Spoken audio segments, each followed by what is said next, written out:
Hi, you're doing a mini research paper and you are going to need to find sources. So let's talk about that. Let's talk about finding credible sources and let's talk about using the library database. Um, let's see. Let me first be honest. I love Google. I use Google all the time and it helps me find things. I can ask a question, a random question, and I type it in using voice to text, and Google will give me an answer. I imagine you do a lot of the same things. The problem with Google is it gives me too many options and they aren't all relevant. And it's hard to narrow it down. Plus, a lot of ads will come up first. And so I could be reading some monetized site, somebody who's just trying to make money, and I'm not going to get credible sources. And that is a big problem with Google. It still can be helpful. Let me click on Google for just a moment and let me type in a phrase that some of you are researching. Food insecurity is when people don't have enough food. And I know a lot of you are interested in the new face of hunger, so I thought I would pull that up. Now, the first thing I find is an ad. And I don't know how useful that ad will be, but let me go ahead and click on it. Let's find out. So this is a nonprofit organization that talks about hunger. I don't know anything about this organization. So I don't know if they're biased. I don't know if they have other ideas, but they do have some interesting sources, some interesting statistics. And they say where they got them, but they don't have any hyperlinks to those. So I would have to double check and see if they were useful. I also get some causes from an organization. .org means it's an organization, but I still don't know who ICF is. And I don't know if they have a bias. They do seem to have important information. Here they have some information about food insecurity in Mexico, and I can click on a hyperlink and I do get taken to a government site. And so I can verify all the information there because knowing where something came from, where the statistics came from, is actually really helpful for me. Here they have causes. Let me go to another site here. Feeding America. They're a useful organization. Here's NPR, and this is from September. And I know NPR is National Public Radio, and they're a highly credible source. And so this could be useful to me, particularly if I wanted to start with the new face of hunger and focus on how COVID made the problem of food insecurity even more common for even more people. So it's a new way of examining the new face of hunger. Here's another really important thing is NPR will give me all of these wonderful hyperlinks. Mine is blocked, show pop up once, and I get taken to other sites so that I can verify. In fact, I could just use this site too. So Google can be useful.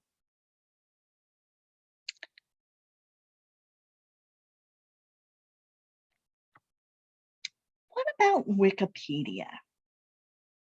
Wikipedia is really great for understanding terms. Yeah, I could type in hunger in America, and I could even learn the term food insecurity. So it's great for finding terms and understanding terms. It's great for helping me understand issues related to my topic that I might not even be aware of. And it's great for finding new sources. Here's what I want you to know. It is not great for using in an essay, and you may not use it in this essay. Let's take a look at food insecurity on Wikipedia. And you'll notice the hyperlinks, and it's going to take me to a source every single time.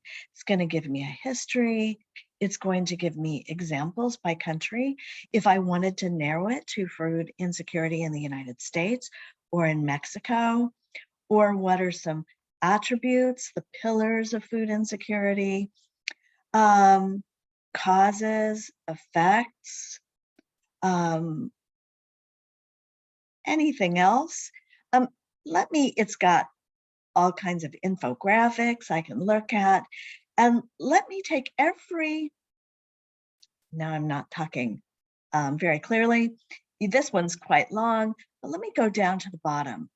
Any source that is used in this Wikipedia, they have a link to it.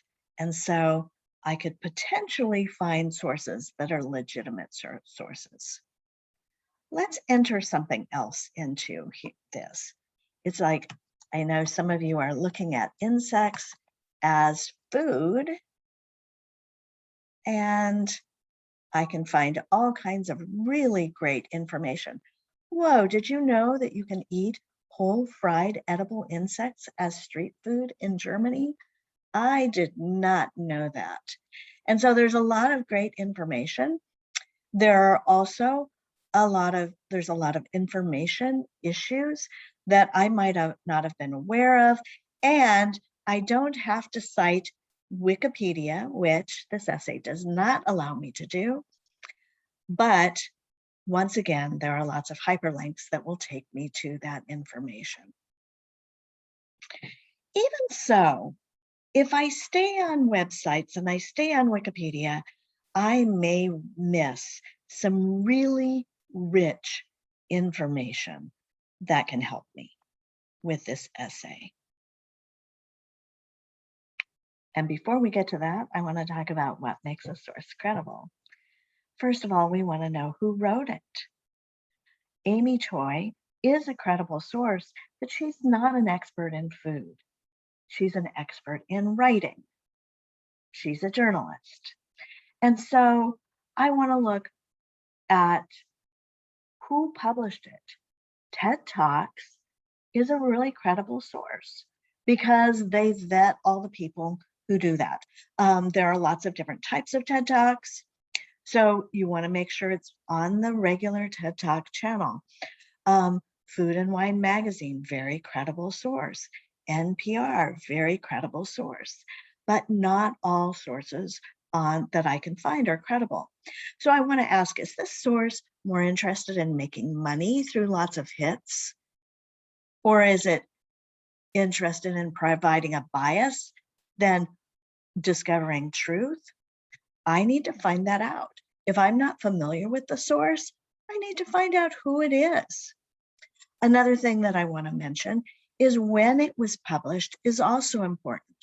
If I find a really great source on food insecurity in 1982, I'm not learning information that helps me know about how food insecurity is a problem in 2021 or 2018 or 2019. It's not, I can't use those statistics to discuss what's going on right now. The other thing I want to look at is what kinds of details and evidence does the source provide? That is incredibly important. So I'm not just looking for quotes I can use in my source or in my essay.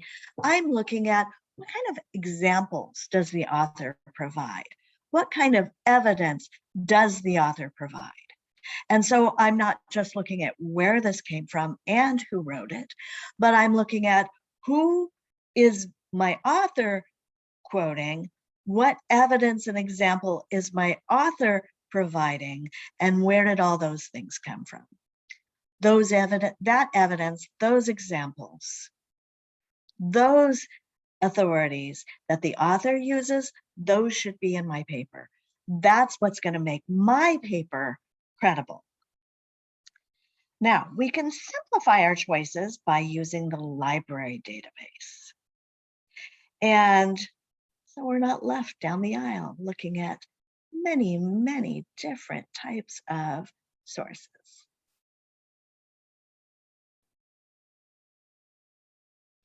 If you're not used to using the library database, it might feel a little overwhelming. Here's some hints, and then we'll spend some time on the library database talking about how to use it. There are going to be lots and lots of little databases on the Southwestern College database. So choose the one that you think is going to be best for your purposes. There's one that has academic sources. There's one that has academic sources and magazines and newspapers. If you just want magazines and newspapers, then another database for that. You can also access books and videos. The next thing you have to think about is choosing your search terms carefully. We can ask a question on Google, but that's not how the library database works. So you finding key terms like food insecurity or indigenous food sovereignty can help you as you do that. Adjust settings. You can adjust the date range so you just find recent things. You can choose what kinds of articles you want. And here's what's really wonderful. You find one source, you're going to find a whole list of search terms and new ideas that you can use. So let's jump into the library. Here is the general topics page. Make sure that you go to the library, which you can find in student support. Click on library, and you'll get taken to click on research and then click on articles and databases. I like to use Academic Search Complete. It will give me academic sources as well as magazines and newspapers. I also like to use Nexus Uni for news sources. If I know that I've come across an article and I couldn't access it because of a paywall, I can choose the newspaper just by clicking on this. There are some other databases. Health databases might be useful to you. If you were looking at history, you might be able to use that. Just so you're aware of it, there are databases that focus on literature and business and education. Don't use any encyclopedias in here. You can access books and videos. But let's go to the top. Let's go to EBSCO.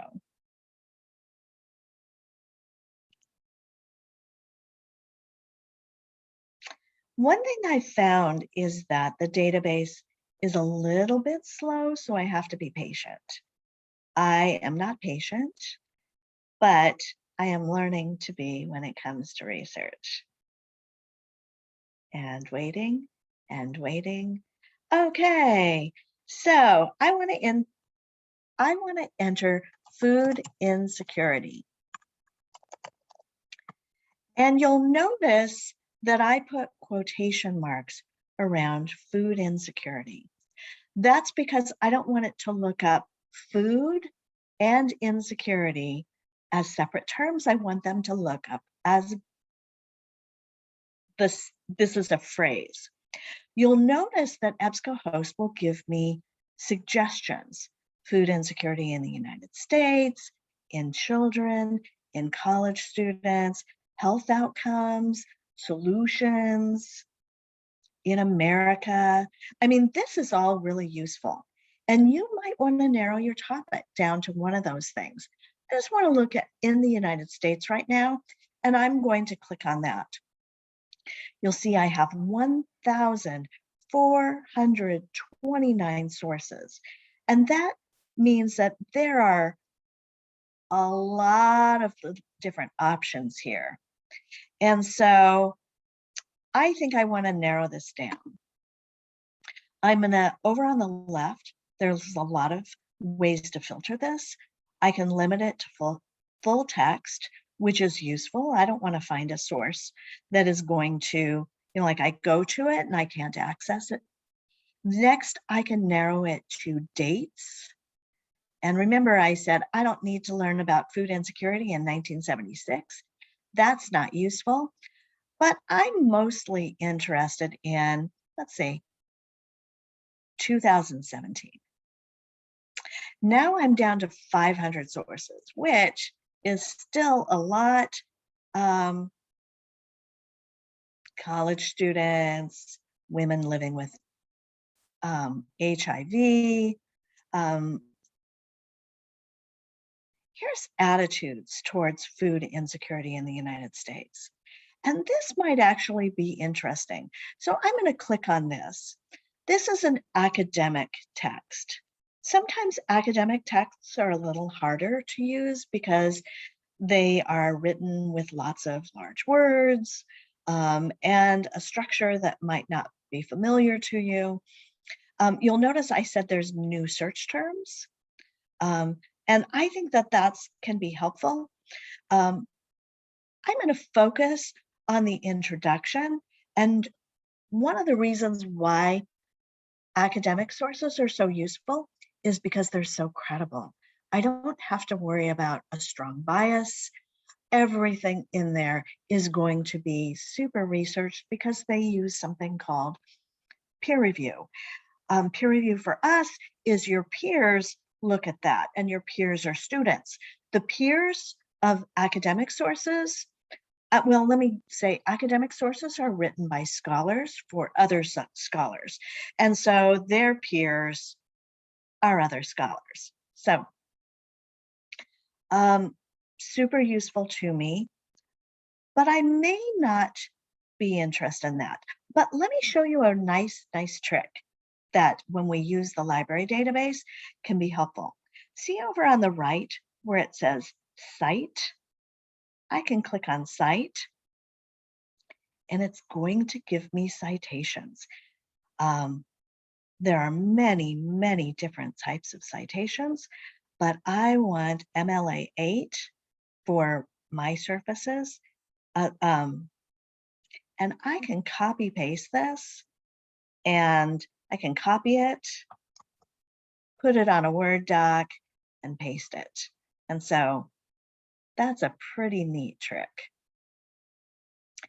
Let's go back and let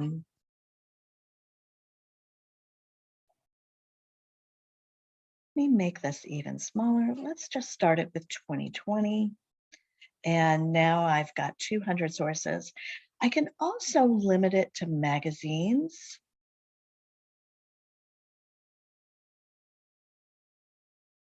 And newspapers.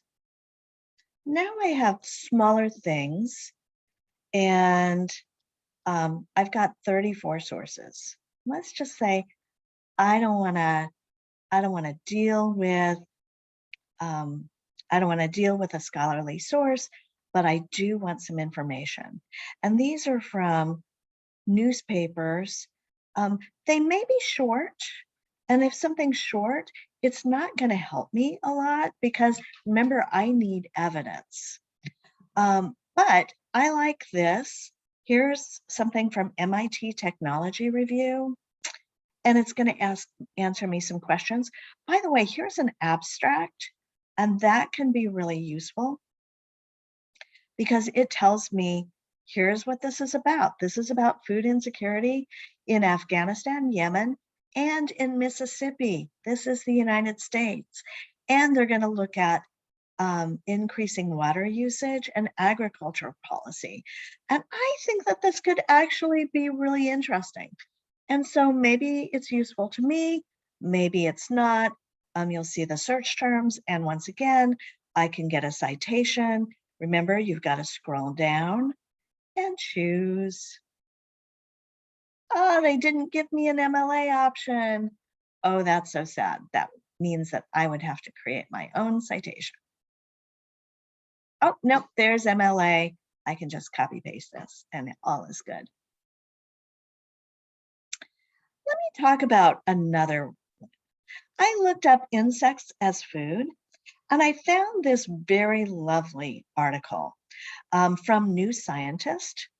And I know New Scientist is a very credible magazine.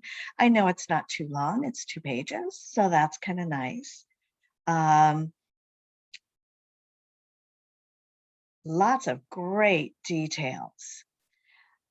Each one of these words is, if I were on the website that this came from, it would be a hyperlink. And I kind of want those hyperlinks. So what I did is I Googled it. I Googled more legs, more flavor. I was doing another search on John Paul Brammer. More legs, more flavor. And notice they're using the British spelling.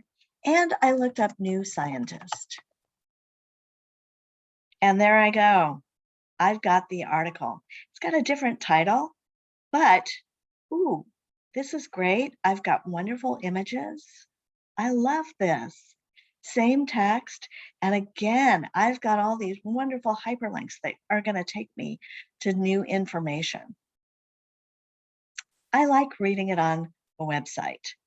Not everything is going to let me. Wow, what a great article. It's about how people are making money with this. Here's the taste test. Bee larva, yuck factor is 4. Yuck factor is 2 for ants. I have actually eaten crickets. Oh, I just learned that they changed the title for the website. If I got the magazine, it would definitely be legs, more flavor.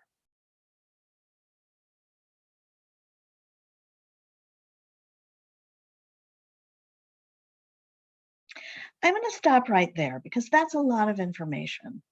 But you can see that the library database can be super useful. I don't have to worry about if it's credible.